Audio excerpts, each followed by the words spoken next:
Okay, so my name is Pulkit. I was a pretty normal guy. This photo is supposed to represent normality, it may not. But I studied chemical engineering for 4 years, and I had a basic interest in development. And that was kind of at university, had gone to, like, there's an IDC at Cambridge, or, had gone to, attended some talks and read a little bit of material, and had been interested in charitable work and voluntary work. But I kind of wanted to do something a bit more, that was a bit more intense, that required me to commit a bit more, and also for me to experience development a little bit more. So applied and was accepted onto Indicorps. This was at my leaving drinks, actually. And then I went out straight after graduating, and then this was me like maybe 3 weeks into the program, and it starts with an orientation, like a 1 month 1 month phase where all of the new fellows kind of have to go through various activities to orient themselves to kind of both Indicorps philosophy and development, but also to India and some of the challenges that we are facing. And there's obviously a very visible change, and that's how it normally starts, because you have to start to adapt to your environment. So the changes start to be obvious. So there was a great 1 month, and then after that we headed out to our respective NGOs, and we could development laboratory, which was an NGO set up a couple of years back by some Indicorps fellows. And the purpose of it was just to experiment with different ideas in social change or social enterprise. You could call it an incubator. And it was very basic living. This is like pretty normal to me. I don't know if it means anything to you, but we had a courtyard with rooms around it. We shared it to a room, and pretty much this is the sum of all my possessions. In this photo, that's pretty much all I had for the year. That's fine. Again, that's part of the adaptation of being in a new place, but also starting to change yourself to think differently by acting differently. So whereas before you're used to a lot of the possessions and you're used to being able to have like things to deal with any problem and solution, as a solution, you've got to start to adapt that. Anyway, so my project was basically around trying to reduce unemployment amongst rural youth. The NGO had set up this vocational training institute, which basically was trying to deliver courses in practical skills that people there could pick up and start to get a job with. Unemployment was quite high in the area. A lot of young people kind of were basically wasting years trying to find jobs that they couldn't find. So that was the scope. It was quite broad. It was a new NGO, so we had a lot of opportunity to shape where our respective projects went. But when I got there, a few weeks in, it started to puzzle me, because I had seen images of development, or I'd read about development, things about providing basic human needs. So, you've got food, and you've got water or healthcare, and it kind of all the images I'd seen were quite impoverished areas, people suffering, asking for things. But when I got to this place in rural Rajasthan, it was a little bit different, because there was some wealth. This is a shot of one of the buildings there, which is built by kind of one of the local families, and because a lot of merchants had kind of come from this area and was very successful, they'd invested money into the area after they'd left, and there was also a lot of emigration for labour jobs. So a lot of people went to the Middle East to do carpentry or kind of other labour, kind of semi-skilled labour, and sent remittances back. So there was a little bit of money. There was, the shops. People were kind of relatively well fed, and it wasn't like the problems weren't crying out. So that was a bit of a shock to the system, because I was like, hang on a second. So I'm trying to reduce unemployment, but what is it that I'm trying to get to? And it was a little bit difficult to know exactly what the end goal was, or what my objectives were. And I'd come in with some preset conceptions and expectations about having to create impact and making a successful year, and accomplishing something in this 1 year, this kind of very set time frame that I defined. And those questions really started to arise. So I was a little bit confused, and I wasn't really sure how exactly to proceed, or what I should be going for. So the approach that kind of I took was, okay, let's just start with something.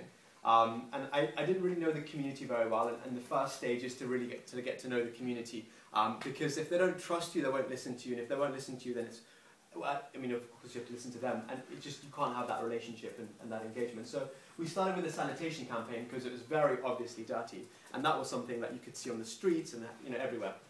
So we organised a competition, and this was like, you know, me and a couple of guys were just like, okay guys, went to meet people, and like, we wanted to organise this competition, we'll have a prize, and we'll organise each neighbourhood, and that was our way to try and interact with neighbourhoods, get to know different people, but also do something productive. And that was the start of the kind of, I suppose, the approach that I ended up taking, which wasn't always very well defined at the start, but it was kind of a learning by doing approach.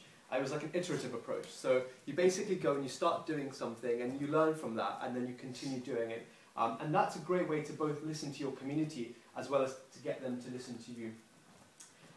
So basically my project developed, and we had essentially what I did was to try and tackle unemployment, looked at trying to encourage enterprise and to encourage young people to maybe start their own businesses or think about businesses. And the way this progressed was initially it was just about going out and meeting people and understanding, you know, what they wanted and, you know, what they were interested in. And unfortunately, business probably wasn't the top of their priority list. They wanted stable government jobs, which would give them prestige, which would give them a pension, which was following what other people in their community were doing. But there weren't that many available, and there was a good opportunity for enterprise. So it was about meeting people, getting that understanding of what could work, then going and conducting these career counselling workshops. So getting people to come together, you know, I'd used a couple of people that I made friends with. Hey, can you get your friends together? Let's talk to them and see what they want to do. So running these career counselling sessions where discussions about what people had, what aspirations people had, and surprisingly, that's one of the things people don't really think about so much.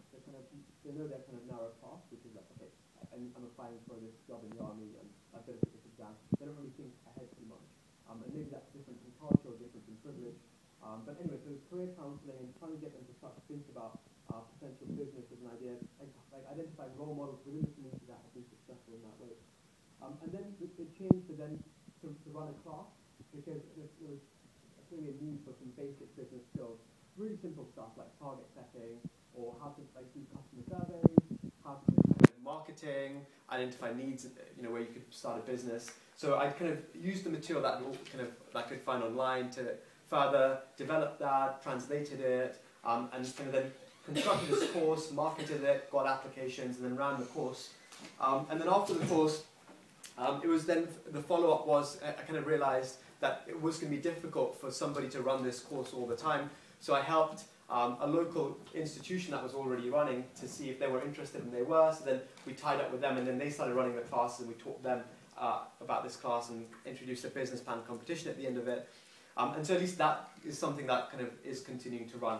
And then afterwards, towards the end of my year, I ended up working specifically with individuals on kind of individual consulting with their businesses, so businesses that they'd started. Because what I'd realised was it's really difficult to get somebody who's a student thinking about his or her job in the government to being an entrepreneur. It's like really difficult to make that switch. So kind of progressed different people along their path a little bit. So people who didn't have a clue, just tried to encourage them or make them open to the idea. People that were interested but didn't know how, like teach them some basic skills about identifying opportunities or planning a business. And then people who kind of had just started, helping them with basic techniques of just like, for example, pricing. I went and sat at it. There was a new milkshake stand that sold some food, and they didn't really know how much their items cost, even though they had prices on them which they'd just basically taken from the market. So just helping them think about, okay, what's all the stuff you buy, where all your expenses, and what is the price of each of the products that you're selling? So how much is the mango shake compared to the orange juice, and which is more profitable for you, and which, you know, so just helping them think through some of these things, help them kind of develop their business. So across the course of my year, it was essentially looking at what what the needs were, where the community was at, and then working with that situation to encourage it towards where I wanted it to go. Yeah, next slide. So then after that, basically I came back, I finished Indicorps, and then I had a consulting job. So I came back and did consulting for 3 years, and I've actually just recently left, or on sabbatical at least. And it doesn't necessarily mean that I came back and, left behind everything that I stood for before, or that I was interested in. But as I'll go on to the next slide, it's a continual process, and the importance is that I took away a lot, as well as giving a lot to the community, and that has continued to shape who I am. So if I was to conclude with the kind of the key impact, it's both on the community and myself. So for the community, I feel the key things that they took away was just even exposure to people from another place with different ideas, with different ways of living, which is, it's not insignificant. It might seem insignificant, but those little cultural shocks actually do contribute to people's progression in their thinking and approach. There were some hard skills, some specific training I gave, or kind of, yeah, the things I ran in my course. There was guidance, and that's something that was actually, again, shouldn't be undervalued, because people want guidance, they want direction in life. I mean, maybe that's just an aspect of the community I was working with, but people really looked for role models and where to go. And of course, memories. And again, might seem strange when we're talking about development, but what I'd seen was that the people that often were the most receptive to what I had to say were the people who'd been touched in some way a couple of years ago by the NGO. So maybe they went to a course and dropped out 2 years ago, and it took them 2 years to then think about, actually, this is really useful for me and I actually want to do this. So there's a long knock-on effect which sometimes we're unaware of and sometimes does take time to implement. And then for myself, and I suppose this is where the kind of the personal transformation is so important, it really helped shift my perspective both on development, on community engagement, and more widely on life and what I want.